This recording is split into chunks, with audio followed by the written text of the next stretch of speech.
आज एउटा कथा सुनौ है त। कथाको शीर्षक हो बालुवा लिनुस्। एक दिन दुईजना साथीहरू ट्रेकिङमा जाने निर्णय गरे र झोला प्याक गरे। पानी, कपडा, खानेकुरा राख्दै जाँदा झोला यति भरियो कि झोलामा अरू केही राख्न नमिल्ने गरी टाइट भयो। उनीहरू ट्रेकिङमा निस्किए।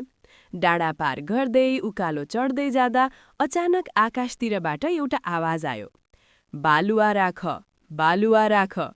उनीहरूले सोचे, यो के कामको बालुवा, न खान मिल्ने न लाउन मिल्ने, बेकारको बोझ।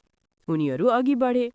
फेरि आकाशतिरबाट आवाज आयो, बालुवा राख, थोरै भए पनि बालुवा राख। अब एकजना साथीले सोच्यो, ठाउँ त छैन, थोरै भए पनि राख्छु भनेको भनै गर्यो। उसले रुमालमा अलिकति बालुवा राख्यो। अर्को साथी भने हाँस्यो, झोलै टाइट छ, अझै बोझ थप्ने।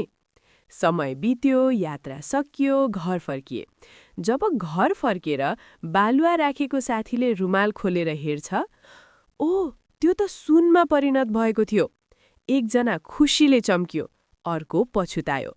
मैले पनि राख्नुपर्ने रहेछ भन्दै बालुवा नराख्ने साथी पछुतायो र जुन साथीले अलिकति भए पनि राखेको थियो उसले सोच्यो, अलि धेरै राखेको भए भन्दै ऊ पनि कम बालुवा राखेकोमा पछुतो मान्छ।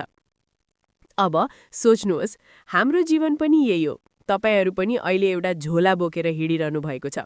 घरको भाडा, बच्चा बच्चीको स्कुल फी, दैनिक खर्च, स्वास्थ्य खर्च, परिवारको जिम्मेवारी, यो सबैले गर्दा झोला एकदमै टाइट छ, गाह्रो हुने गरी भारी छ। त्यसैले जब हामी भन्छौँ बिमा गर्नुहोस्, पोलिसी लिनुहोस्, त्यो बेला तपाईलाई लाग्छ, अब कहाँबाट राख्ने ठाउँ छ र, यसै आर्थिक अभाव छ, पछि गरौँला। तर सम्झनुहोस्, जसरी त्यो कथामा सानो बालुवा पछि सुन बन्यो, त्यसरी नै आज तपाईले गरेको सानो बिमा, सानो बचत भोलि सुनभन्दा पनि मूल्यवान सुरक्षा बन्न सक्छ।